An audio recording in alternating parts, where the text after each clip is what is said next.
Hello, everyone, and welcome to the 18th episode of the Let's Us Expert initiative, which is an event that is brought to you by the soft skills stream of the Global BE community. As always, the topic for every episode is selected by an audience that is watching us live. So I encourage each and every one of you to stay to the very end to help us select the topic of episode 19.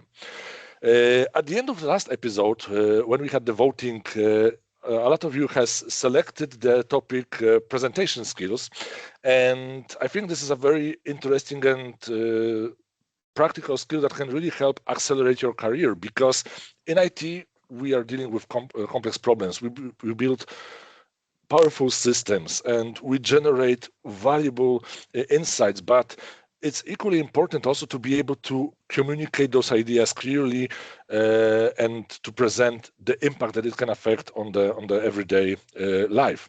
And that's why today we have an outstanding panel of experts to help us explore this topic, to help us understand what makes a great presentation, what makes the presentation engaging, persuasive, more memorable.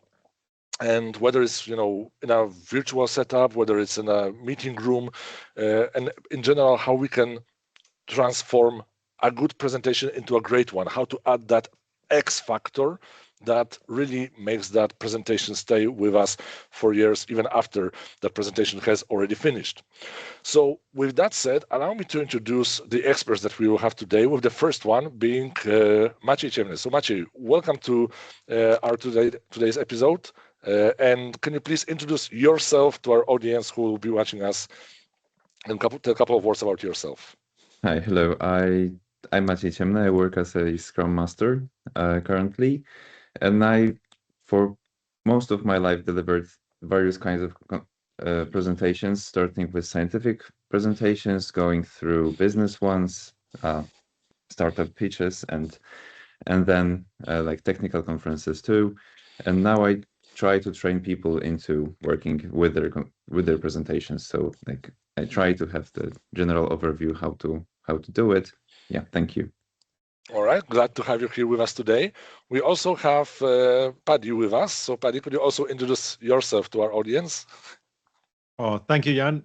Yeah, so my name's Paddy, but everyone calls me Paddy, and I always make a joke of it. If I'm ever in Ireland and I tell people my name's Paddy, I usually get free drinks, so it's a good benefit. In terms of my sort of background, very much in tech, have been a business analyst for many years, and then probably over the last 10, 12 years, moved more into the learning side. So now I work for a company in the UK. They're the biggest technology trainer here in the UK, and I head up their Agile and product management practice. And I'm very passionate about human skills. So all the aspects that make people human, everything from communication skills through to facilitation, and just understanding people. That's what I'm passionate about. And actually, I would just like to say that you're living my dream, because I always wanted to go towards the training. So maybe one day, when I will be big and strong, maybe I will also follow your footprint and I will go to the training part as well. But talking about training part, we also have our soft skill trainer, Helena, with us. So Helena, welcome to this session. Could you also tell a couple of words about yourself to our audience? Hi, Jan, and hi, everyone. Well, Jan, I think that you're speaking a little of yourself, because I've really witnessed you being a trainer. And I remember we had a training workshop together, and you are a trainer. So don't speak so little of yourself. Not yet by profession, but maybe one day. Anyway. So as for me, my name's Helena, and I'm a freelance soft skills trainer and L&D professional and facilitator. And I help tech professionals communicate clearly within their global teams, because my expertise lies within the intersection of several areas, like intercultural communication, business presentation, and leadership skills. And fun fact is that I started my journey as a soft skills trainer, and specifically as a business presentation trainer at EPAM And I have the background of business English teaching, and then I switched to training. So that's it. Awesome. So thank you so much for being with us here today. So with that said, there's nothing left for me to say but just to begin our conversation, begin our meeting. So I'm stopping sharing the screen as always. And the first question which I have for you is actually, where did your journey with presenting actually began? So Helena, maybe as you were the last one to introduce yourself, maybe let's start with you. So you already started to mention that you became a trainer at EPAM, but maybe also before you were also doing some presentations. Absolutely. So I've already mentioned that I have this teaching background, and so I learned presenting skills long before I started making actual presentations for my colleagues or for the stakeholders in my corporate setting. And the great skill that I transferred into my new job was that this habit of making complex things and ideas clear and structured.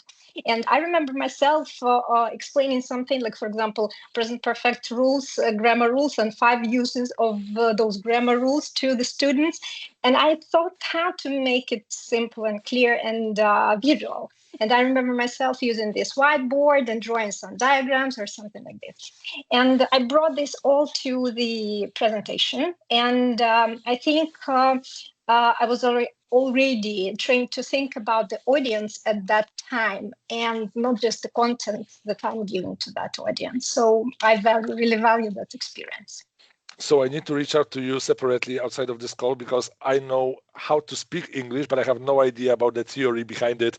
I don't know the difference in theory between present simple, present continuous. I even don't know whether I'm using those terms correctly. So don't do that. So it's all just intuition. Paddy, what about yourself and your journey? Where it all began? Oh, wow. So I'm an only child, so I have no brothers or sisters, and my household was very quiet when I was young.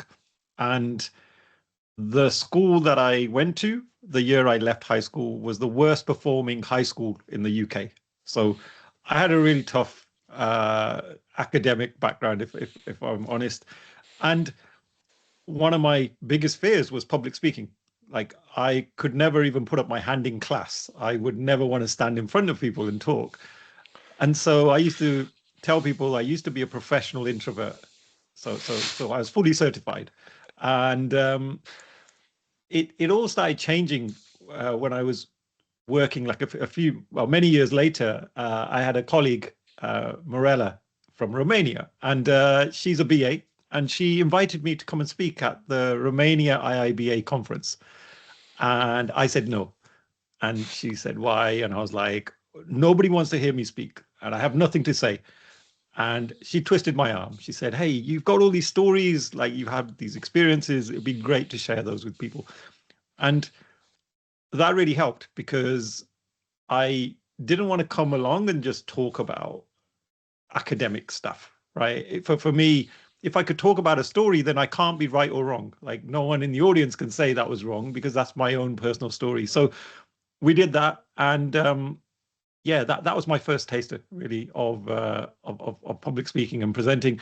And ever since, I don't know, something happened. Maybe Helena and our other fellow guest will share some of their experiences on this, but something happened. It's almost like a switch, and then I couldn't get enough of it. And so now I tell people I'm addicted to conversation. So it's gone the opposite way. But anyway, that's a little bit about it. The adrenaline when you are on the stage, right? The buzz that you feel before those gurgling feeling in the tummy. Yeah, for sure. Always nervous though. Always nervous. Yeah. Mm-hmm. Maciej, what about yourself and your journey? When you talked about your school, it came to my mind that one of my earliest memories of public speaking is actually a bad one.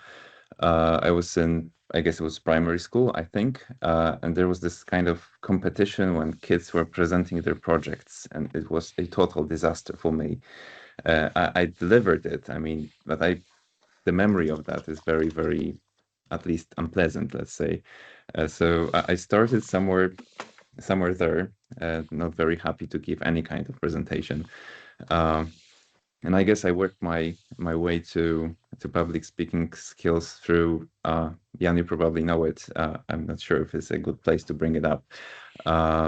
Through role-playing games. I mean, tabletop role-playing games were like my gateway to public speaking, because then you need to sit in front of like a small audience, but tell a story.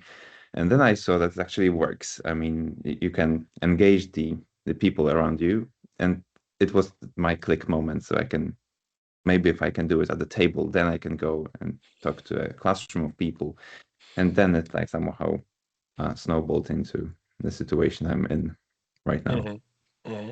And now, Paddy, you've touched on an interesting thing, because you mentioned you were a professional introvert, or you were a professional introvert. So this is actually the question I get quite often. Where can introverts begin to actually get out of that comfort zone, get out of that comfort bubble, and actually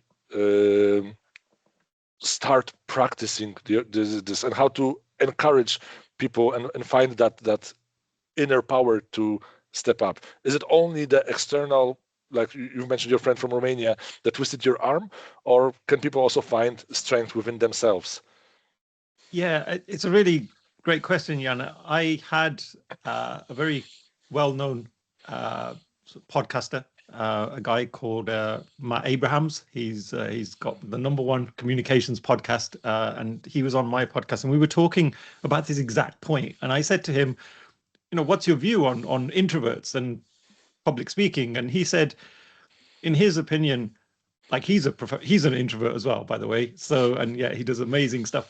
But he was saying he believes introverts have an advantage when it comes to public speaking, because as an introvert, you're often someone who sits back and analyzes. And where, as introverts, we don't jump in too quickly. And he said that calmness is actually a real superpower when you're presenting, because what we don't want is someone running 100 kilometers an hour just yapping on the stage. And so having that ability to pause and slow down, I think, is really, really important. And so I just wanted to say that up front, because I think a lot of people think as introverts, presenting isn't for them. No, 100%, it's for everybody. And I'm proof of that, and I'm sure others are as well. And but how do you get started? I would say don't start off too big. Like, I think I jumped too much from being really scared to then being in front of a group of people at a conference. That was probably a leap that could have backfired. Like, if it hadn't gone so well, I would have probably been scared to ever get on stage again. But I think small nudges, right? So maybe think about your team meetings. Can you present something, even if it's for 5 minutes? Just practice a little bit. And I think then, as you get more comfortable, start to look at a slightly larger audience, challenge yourself a little bit more. Maybe the next one is a remote one hour webinar, where again, it's not so scary because you don't have all these people looking at you, right? You're on the screen, you have a camera. At most, you'll see about 5 faces, because that's all Zoom will show you. And so I think it is about small steps and gently nudging yourself, and then build up to that moment of, really challenging yourself and saying, I want to get up on a stage, or I want to stand in front of a bigger crowd, and really pushing yourself. I think that's the best way I can think of. It's a bit like the frog. There's a boiling frog analogy. I don't know if people have heard of that, right? So they say if you put a frog into boiling water, I would never ever advocate we do this, but if you put a frog into boiling water, it will jump straight back out because it's too hot. But if you put him into a cold pot of water and slowly heat up the water, they'll probably stay in there for a lot longer. And so I think that's the same analogy I would use for presenting. Helena, Maciej, do you consider yourselves introverts, extroverts, ambiverts in between? Oh, actually, I consider myself introverted, so we have kind of introvert club today, probably. So, and I was thinking about this word, actually, whether we do use the word introvert in a correct context here, right? Because to me, it's not about being intro or extroverted. It's about being experienced or not experienced in the subject. And I as I also am considering myself being an introvert, I can't say that I feel uncomfortable when presenting. I like presenting because I know how to do that. And I would like to build up on something that Paddy has already brought up. It's about, this gradual increase of stress levels, first of all.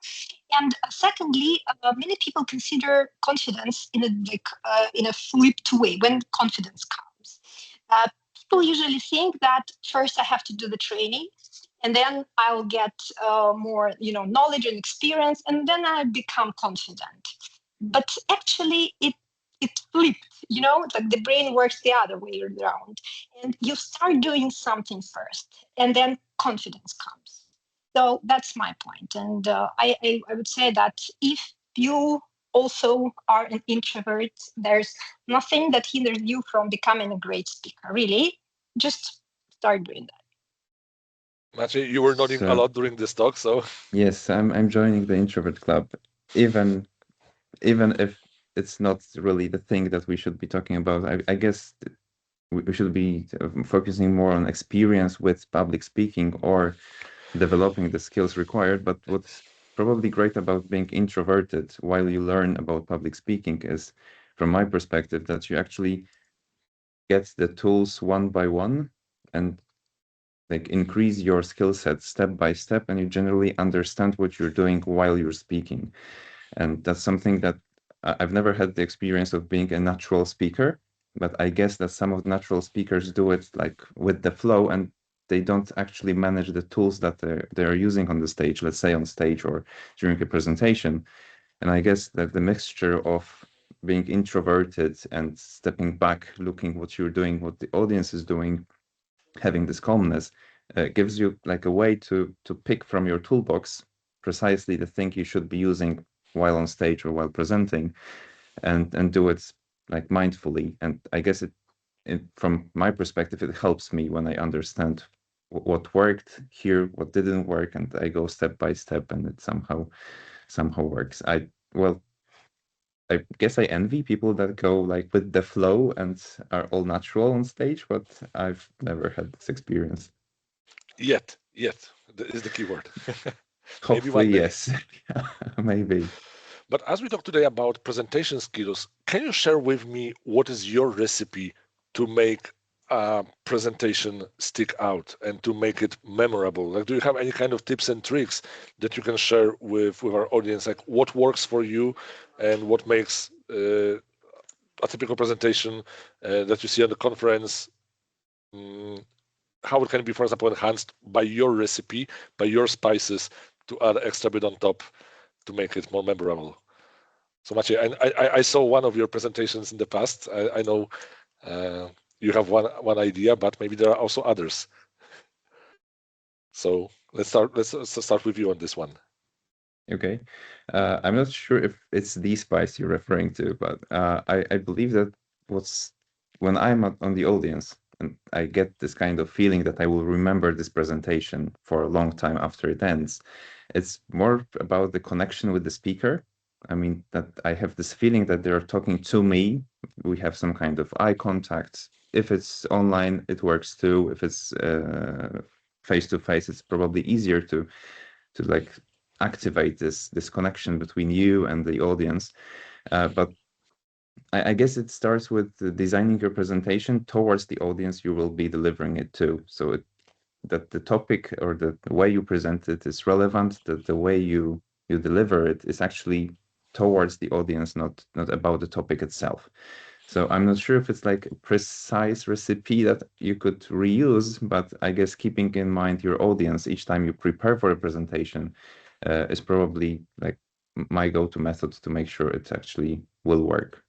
And no one-size-fits-all solution, unfortunately. Yeah.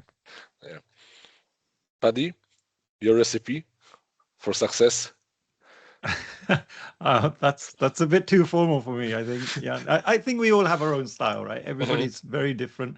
I often get accused for going over the top on stage because I'm very much into entertainment, and I feel depending upon the type of talk, especially at a conference, I want people to have a feeling like they need to experience something, because otherwise they could just watch a YouTube video and probably get the same insight. So my whole kind of approach to talks is creating an experience. And if we just rewind a little bit, I mean, think about the world we're living in at the moment, right? The world is bombarding us with information.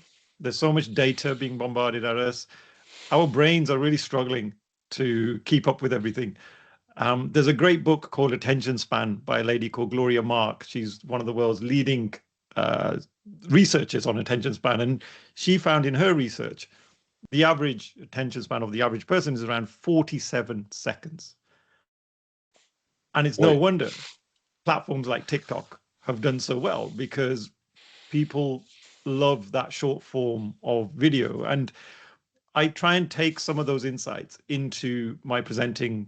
And what I want to try and do is every few minutes is change things up. So 1 minute I'll be standing there speaking. And as you know, Jan, the talk I did back in Poland last year, the next minute I want to change their senses. So now I want to tap into their creativity, and I might start drawing on a whiteboard or a flip chart. I'll try and incorporate music. I'll try and get people to pair up and speak to one another. And so we're constantly playing with their senses. And just one last thing from me on this is, if you look at movies, there's so much we can learn from movies and the way movies are made. I think the latest Fast and Furious movie, I think it's called Fast X, it had the most amount of cutscenes in history. So every few seconds, they keep switching the angle of the camera, and they keep switching cameras and things. And that's because the audience needs to stay engaged. And that's the exact reason they do it. It's to keep our attention. And so if you can get someone's attention for a whole hour, like, you've done brilliant, because typically that doesn't happen. Mm-hmm. Helena, what about your tips for effective presentation? Well, what I usually like doing, and I do it almost at my presentation, at the beginning of my presentation, I begin it with a story. And although I'm not a natural storyteller and it needs real prep, and still I do begin with a story every time, and that serves several purposes, actually. And the first purpose is the attention. It grabs attention instantly. And even if you understand that there are some people talking to each other, instantly when you start with a story, their attention is directed at you. And the second one is probably related somehow to something that Maciej mentioned. And this is about this connection. When I select my story, I usually select the story that brings us together, me as a speaker and them as people who I'm going to talk about, because I'm going to be talking about. Because this is the part when they start trusting, when they should, perfectly, ideally should start trusting me, where they would recognize, okay, I have experienced this. Okay, I recognize this wasn't my experience as well. And I like when this click happens at the very beginning, and then all the content that I'm going to be presenting about lands better after that click. Mm-hmm. But sometimes we are delivering talks and presentations to audience from all over the world. And there are different styles of presenting, different styles of communication when you are delivering, especially a cross-cultural type of audience that you have. So what would be then your tips and tricks on being relatable with the audience? Or maybe there are also some tips how to adapt to a particular culture to whom you are delivering. Is that question to me? Yeah. Well, yeah, of course, first step in every presentation, you need to know your audience, to learn your audience, right? And of course, you would need to adjust your style. If you got used to some certain style of presenting, For example, here in Eastern and Central Europe, we are all used to a certain style of presenting, academic presenting, when we build our presentations as academic papers. Yeah, we start with the background, with lots of research that we have done. We want to be perceived as experts, and we only come to the conclusion at the end, and we make our audience wait all the time. And some of the people might be like on their phones, and you might lose your audience and they never get your point. And of course, to be able to present to international audiences or Anglophone audiences who were used to a different system, they usually start with the main point. And for example, if you present to the American client, they are expecting the so what at the very beginning. And of course, you have to know to be able to reach your goals and to connect to a certain audience. And of course, you need to, after you have done your brilliant presentation for your tech audience, for your tech team here in Warsaw, and then you start using the same slide deck for the US or whatever client, and you understand that, first of all, they are different culture, and secondly, they're business, not tech, so you will lose your audience probably. So you have to do your research at the very beginning. When you are researching your audience, you have to take into consideration their culture, I guess, their backgrounds, and then you have to have 10 different decks for 10 different audiences. Unfortunately, yeah, you end up with this. Not easy. So, Paddy, what about yourself? You've mentioned you delivered the talk in Warsaw, in Romania. I'm sure there were other countries as well. So, how does this experience help you to prepare for the future talks that you'll be delivering? Yeah, no, I mean, look, every culture is totally different, and I think we have biases, right? As individuals, we all have biases, whether we like it or not. We've been programmed to think in a certain way, and we're often naive. And so I think for me, just talking to so many different cultures and being able to have conversations and learning about cultures is super important. I mean, that would be my first tip for anyone, is get to know different cultures, because when you're in your own little bubble of people around you, that is not the world outside. One year I went to 15 different countries through work, and it was incredible, the range and diversity of people. But let me tell you how not to do it. So the talk I mentioned in Romania, it was to a BA audience. It was an IIBA conference. So my assumption was everyone's a BA in the room.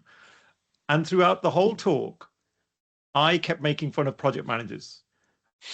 And I apologize to anyone who's watching or listening to this who is a project manager. I said things like, hey, what happens when the project manager goes on holiday? Oh, nothing. We just carry on. Oh, what happens when the BA goes on holiday? Oh, the project stops. And I was making these other jokes all the way through.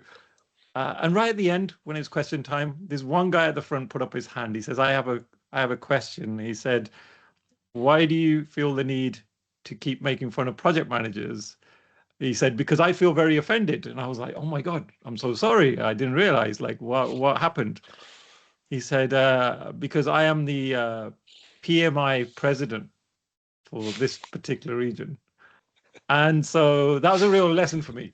Okay, so now what I do is right at the start, I try and take a temperature check on key things. Like I might say, hey, put up your hand if you're a BA, for example, if it's a BA audience. And then if some hands don't go up, I know I better tread carefully. So I think really know your audience would be kind of one of the things that I would sort of suggest on this. But the other thing is try and use universal language. So I use a lot of metaphorical language, so metaphors, where we're painting a visual image in people's minds. So if I put up a roller coaster and I said, hey, I feel like this roller coaster right now, I think a lot of people would get that. They'd be like, oh my God, that sounds scary. There's all these loops and it's all going a little bit crazy. I feel the same. And I think metaphors are usually a safe language, because a lot of people do tend to connect with that. One last thing on this, Martin Luther King, famous speech, I have a dream speech. Most of us have probably heard of it. There are dozens of metaphors in that speech. And I think that's one of the reasons it connects with so many different people and so many different cultures.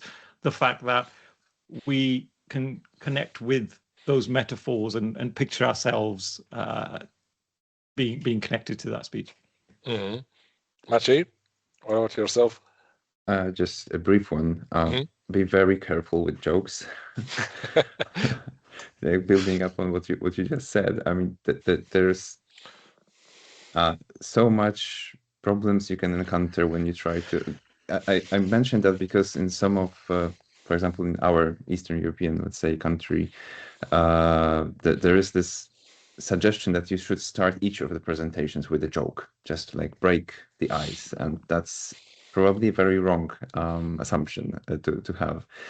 And second thing, be very, very mindful about your own assumptions, because I had experience with delivering talks in academic setting in few countries, and I would expect that, well, if we are in academia, the university, and there is this very like standardized way to deliver a talk, it should work everywhere. Well, it doesn't really. It's very important to make sure, even though we are all professionals in the same field or in the same role, let's say, like you said about VAs, there are some slight differences that you need to address when you move from one culture to the other. And that's really, really great to make this kind of room temperature check, just to see what sits, what doesn't. When you make a joke, probably make sure it's about yourself instead of anyone in the audience. There are like probably the safer way to do it. But I would say just to make sure you really, really understand your audience and don't make too many assumptions. I loved your idea about universal language and metaphors, because it's like something that fits almost everywhere. And there is like not so many things that could go wrong with a roller coaster metaphor. So that would be it. When it comes to self-depreciation jokes, I think again it depends on the culture, because sometimes there might be cultures that or members of the audience that, if you will, start depreciating yourself and show yourself as a smaller person than you really are actually appearing on the stage, they might disconnect from the talks, thinking like, okay, so why are you here if you think of yourself so little, right? I'm not saying that you need to be overconfident and arrogant when delivering a talk, but kind of like find that right balance. And talking about being relatable, one thing that came to my head is well, Paddy, you've mentioned about the metaphors. One thing that also comes to my head is relate to pop culture of, for example, certain country.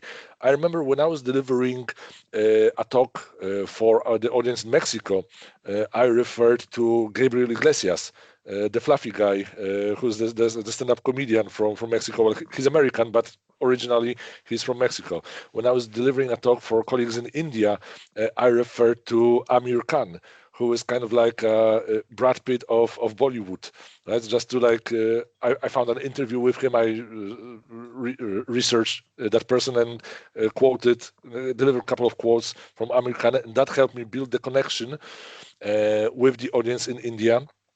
And I very, very much like. There is the American band called Godsmack. They have the song Unforgettable, and in the intro to that song, one of the kids who was invited to participate in creating the song mentions that no matter the language, music is always part of the culture. And I think that can also be a nice connector with the audience while talking about the pop culture. So we touched slightly about this humor that it can disconnect, but what are the other mistakes that it would be good to avoid when it comes to delivering that talk? Maybe you had some other interesting mishaps, because I think in general, from mistakes we can learn so much more, and there are no experienced sailors on the calm sea. So I think it's good to make those mistakes and learn from them. So Paddy, do you have any additional interesting stories about things, how you can recover, for example, if a mishap happens, laptop doesn't work, presenter disconnected? Yeah, like my kids will tell you my jokes are terrible, so I would never wish those on anyone, Maciej. So don't worry, you're in safe hands today. I'm not going to tell any of those bad jokes. I'll give you an example from training. Okay, so I do a lot of delivery of training, and one example stands out vividly. It was in India. And look, I'm Indian by origin, so I should know, right? I should know how to get a crowd going in India. And we were running a training course, me and my colleague, and it got to about lunchtime, and the mood just felt really flat. It felt like the cohort we were working with, they weren't really engaging with us, and it was playing on my mind. And during the lunch period, I said to my colleague, I said, and this is probably another question, maybe, is how do you present with someone else? Because that's a whole different challenge, by the way, right? When you have two of you presenting, you've got to really know each other really well. So I said to her, I said, do you mind if I try something different in the afternoon? And she was like, yeah, fine. And this is where the trust came in. So she totally trusted me. She said, look, I'm not going to ask what it is. She goes, you just go and do your thing. So after lunch, I started putting numbers up on the board as everyone was walking in. And eventually one brave soul put up their hand and they said, excuse me, like, what are those numbers? And I said, they're your scores. And they were like, what do you mean scores? And I said, well, from this morning, all of the group work you did, I said, these are your scores. And all of a sudden it sparked a really big debate and conversation. Well, you didn't tell us we were going to get scored. Well, I don't have to. I'm the trainer. Oh, okay. Well, what is the scoring system? I said, it's my scoring system. Oh, and I was explicitly being vague. But that one mechanic that we added into the session just got everybody super engaged. Even though they didn't understand the scoring system, even though they didn't really, there's no prize or nothing like that. The fact I know is Indian people are very competitive. Okay, so I thought, let me try it, and it absolutely worked, because from that moment on, everyone was super engaged. At one moment, one group was saying, well, we've only got 5 people in our group, they've all got 6. It's not fair.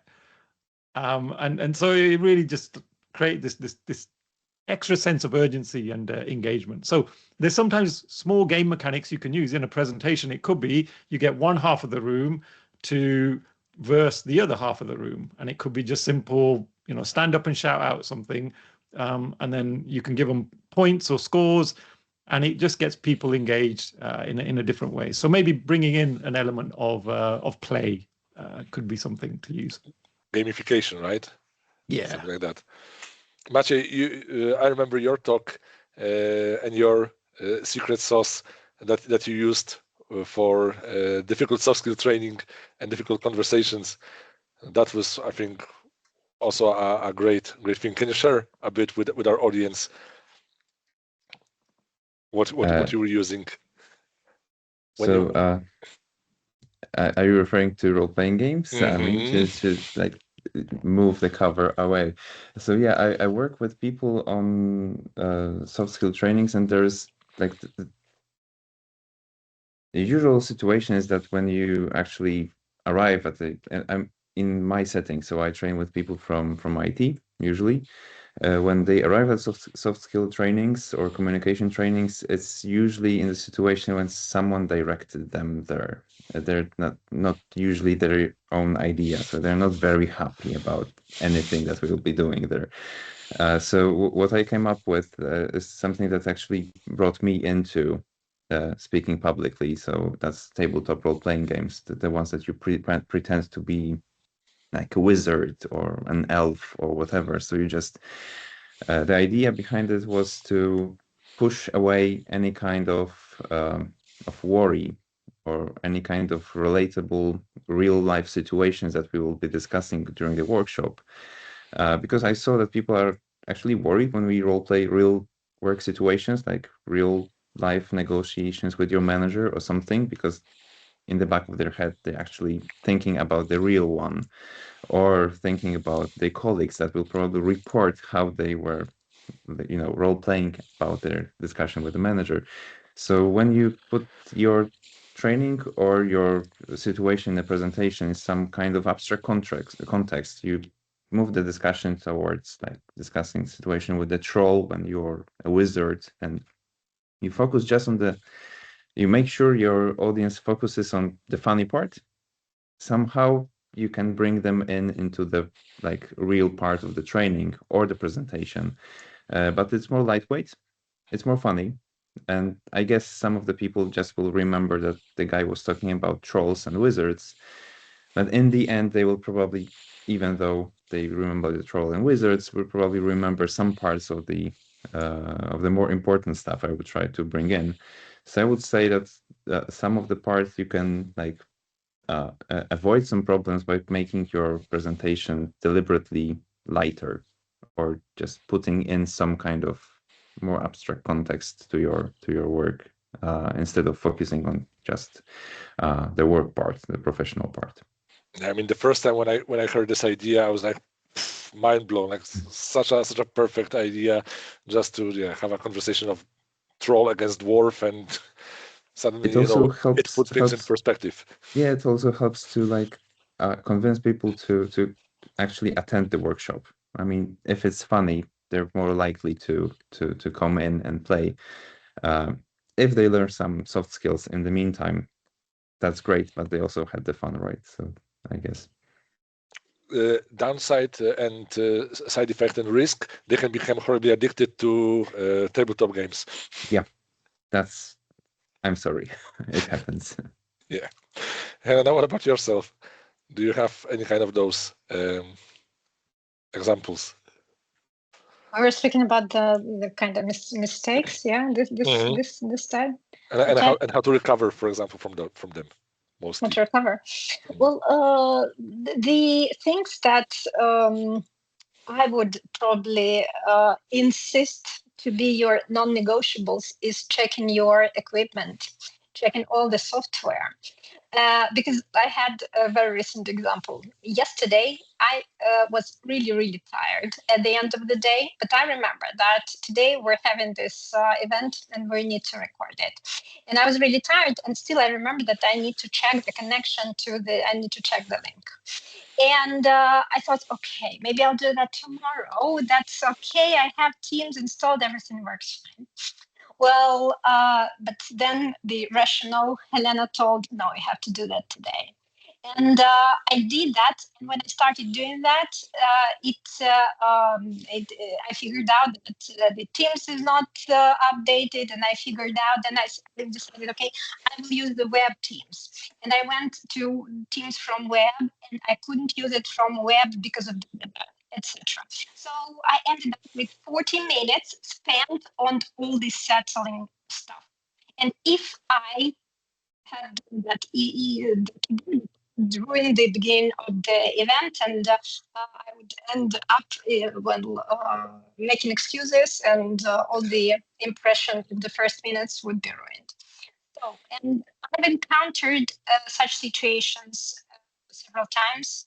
For example, when I was present at the different interview, not even interviews, but demo training, which were the parts of the hiring part, when some people came and they presented their training, and then we automated them. Usually those people expected that everything would work fine when they joined, but nothing worked fine. And each time I observed that all of those colleagues were absolutely insecure at the beginning of the presentation or training, which was meant to make an impression. And this is a very simple thing, but this should be a non-negotiable. Just check that everything works well in your technical equipment and all the software. Just to avoid any kind of stress. I remember I want to share one story that I had that actually combines kind of a mistake with a humor, how a big failure can help you recover to an interesting situation. When Gdańsk office of EPAM had its 5th birthday, back in 2019, we had a big celebration. We had a conference room rented. There was a birthday cake, and there was the head of Poland, and head of the office park where we rent our office, and head of voivodeship, delivering the speeches.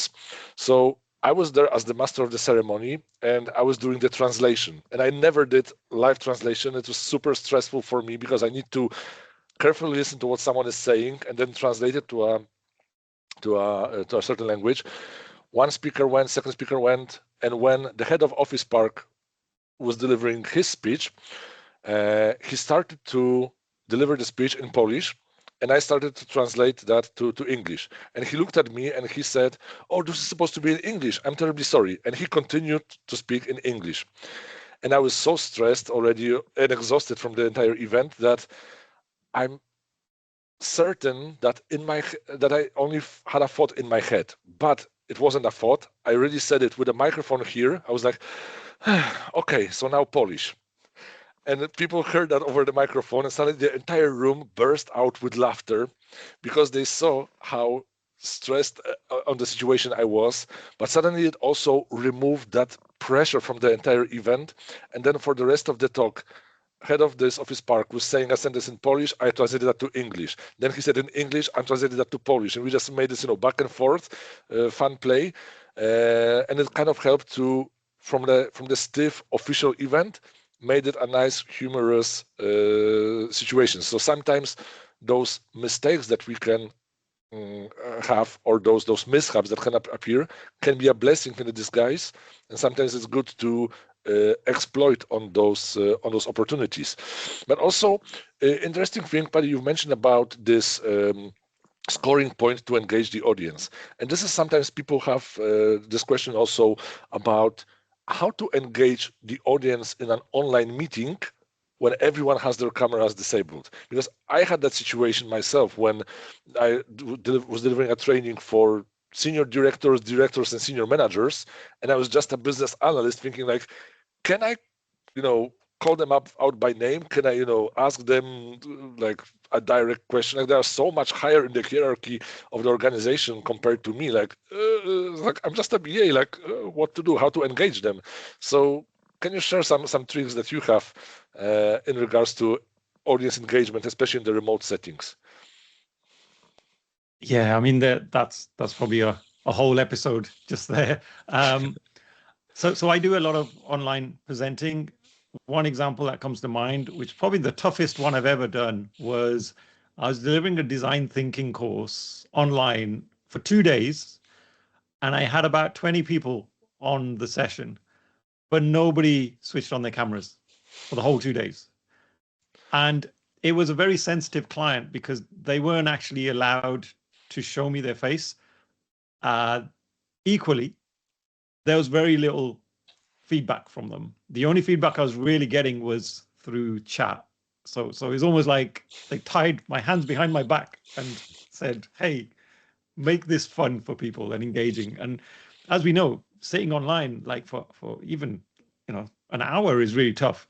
So I kind of again went back to kind of different senses, but one of the things that I now often do is visual storytelling. So I try and use visuals as much as I can. I'll just give you an example. So like, hand-drawn visuals. So I'll draw like stuff like this, but I'll be telling the story as I'm drawing it. And so what that does is it keeps the audience guessing, because when you have everything on a slide, people see it, they've probably read it before you, and now you're repeating what's on there. So straight away they've switched off. And so for me, you can do some really cool stuff, really interesting things just through hand drawing. So what you could do is you could have a slide that has some parts of it filled in, but there are gaps. And so with the gaps, you can use the annotation tool in PowerPoint, which is built in. It's not anything extra. You just need a good input device, like some way of being able to draw. And you can start to fill in the gaps. And it could be you're maybe putting in some text, so you could be annotating, or it could be you're drawing a visual, just a very simple visual. And so again, it keeps your audience guessing what's in the gap, and we try and fill those gaps subconsciously. So that can be a really good way to kind of get people engaged. The other thing I use is a very simple framework. It comes from a book called Training from the Back of the Room. It's by a lady called Sharon Bowman.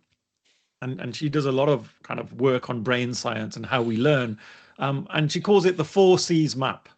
And I use this in my presentations as well as my training. It's such a simple structure. So every key point you're trying to get across, if you think about the 4 C's, so the first C stands for connection. So try and get the audience to connect with the point first. So if we're talking about presentation skills, we might say, when was the last time you had to deliver a presentation, right? That could be your opening question. So now the audience are like, oh, yeah, I do presentations and let me just think. And so they're connecting to the topic. And then the second C is concepts. So we would then introduce some concepts and say, here's some good ideas. Here's some things you could do to make your presentations even better. But then the third C is concrete practice. So this is where we get the audience to do something. So they do an activity. They get to practice those concepts.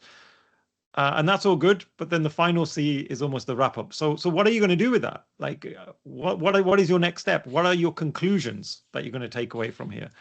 And so you can build those 4 C's into like every key point you're trying to get across.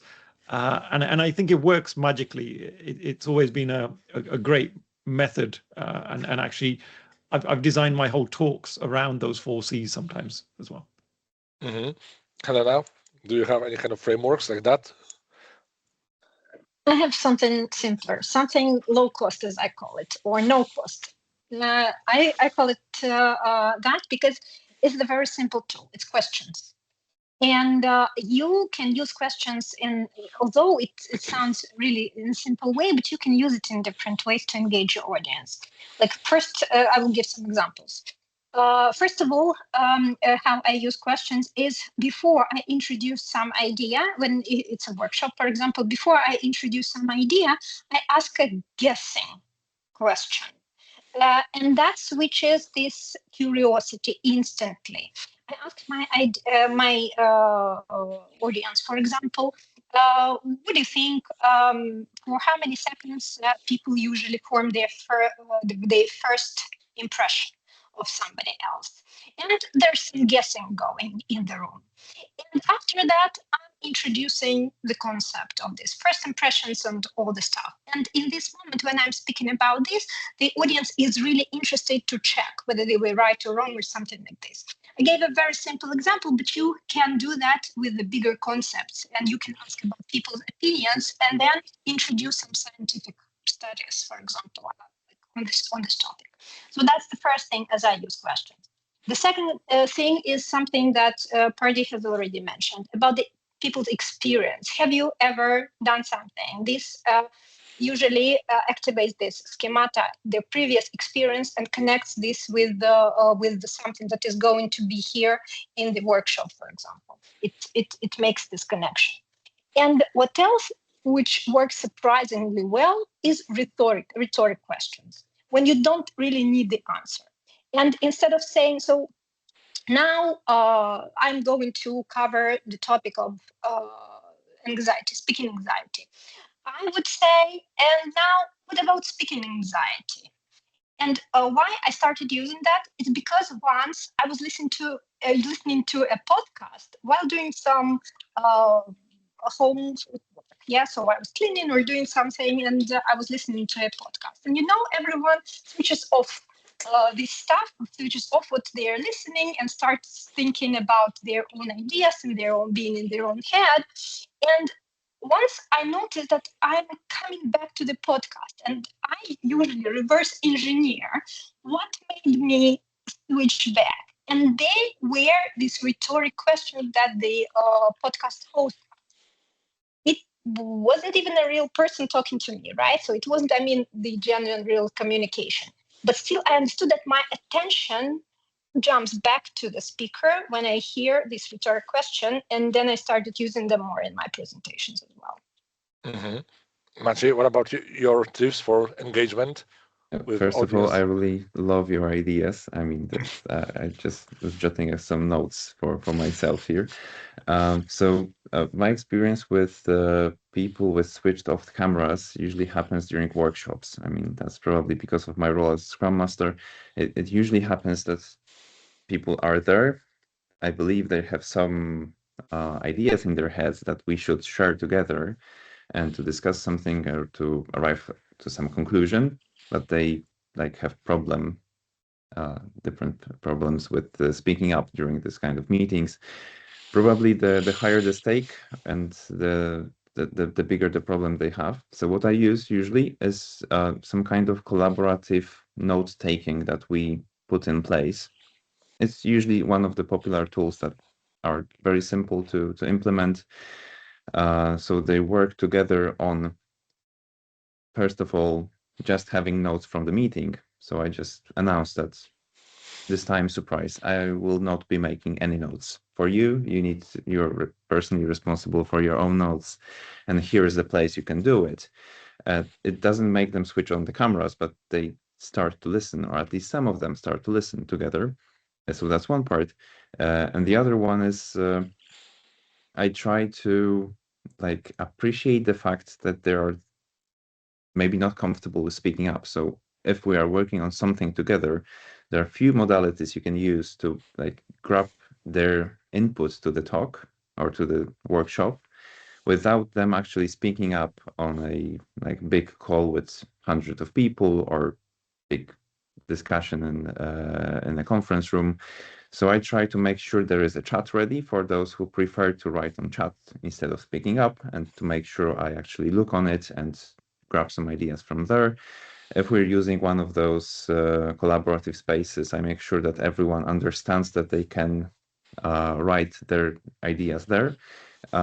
Because, well, there is a great research on neurodiversity methods for engaging people during talks, workshops, and similar settings. But the great finding there is that the same tools actually work very, very well with people that are not neurodivergent or are not diagnosed or they don't have any knowledge about them, let's say. But they improve the engagement scores for meetings. So I just implement them without actually investigating whether or not there are people who will need them. I just like make sure, I make an assumption that everyone needs them, and it actually works very well. So I would like sum it up with increasing the number of modalities you can use to participate in a workshop. So instead of talking, you can also write, you can also draw, you can also put some, it's sometimes about putting a meme in the right place, so it's just like some kind of feedback from the room. It actually makes people engaged. Or a picture with a cat, because everything looks better with a cat, right? Obviously, yes. Something that works also for me is just announcing at the very beginning that the session won't be recorded. And suddenly, people realize that, oh, there won't be any recording. So this is all that I get. And that can also help to engage the audience, just because they realize that they will not have the opportunity to look into the recording at the later time. So it kind of, like if I'm telling them, if we are spending this 2 hours together on this training session, let's make the most of it, because I not necessarily believe that people will look to the recordings at the later time. But as we are approaching the end of our episode, I would like to invite every one of you to join Menti. I'm sharing the link in the Q&A section of this meeting, or you can just go to menti.com and type in the code 72206793 to help us select the topic what would be in episode 19. Also, dear experts, if you want to participate in the voting for the next episode, feel free to do so as well. Let's see what will be the topic for episode 19. But as we wait for the answers from our participants in our meeting, I would like to ask one final question to each and every one of you. Knowing what you know now, what would be the one piece of advice that you would give yourself at the start of your career when it comes to presenting skills? So Helena, maybe let's start with you on this one. I'll be short. So go do that. Go speak, and that would be quite enough to get experience in some time and feel free presenting. Maciej? Oh, it's a tough one, but I will go with something very, very similar. So it's okay to be scared, just go and do it. Just go do it scared, right? Yeah, go do it scared. In any case, what's the worst thing that can happen? I remember some time ago I was talking to a friend of mine.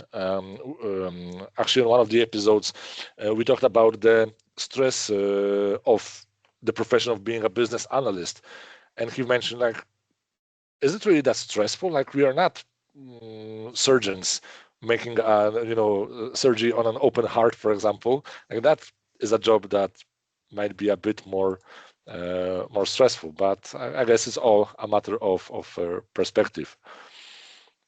Paddy, what about your advice?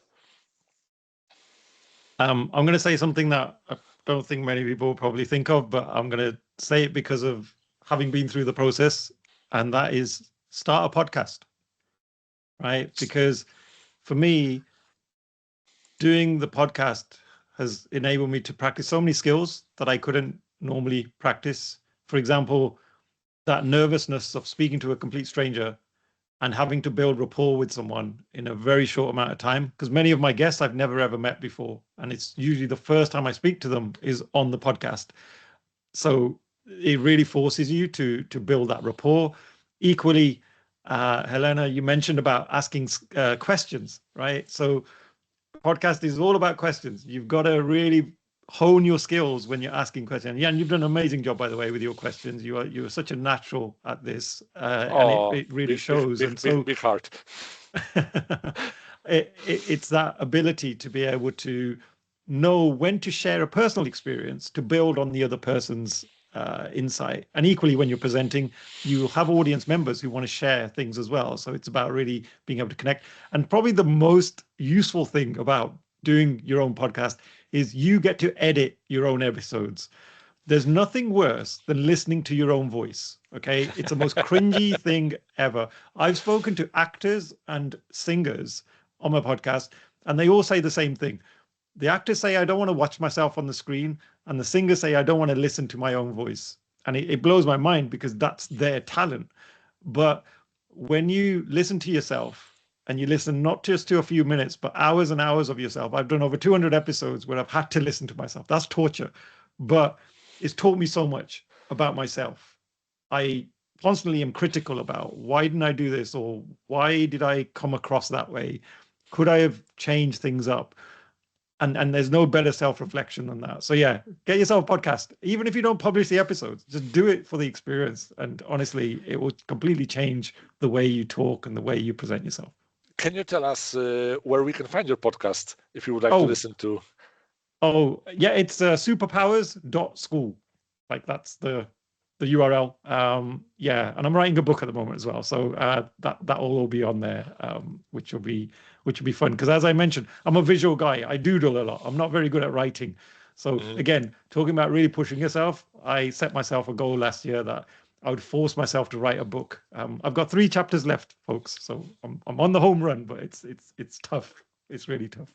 We'll be waiting for that. Helena, Maciej, are there any places where people can find you online or learn from your wisdom? Well, I guess usual places. I don't do podcasts, but I do TikTok. It's Helena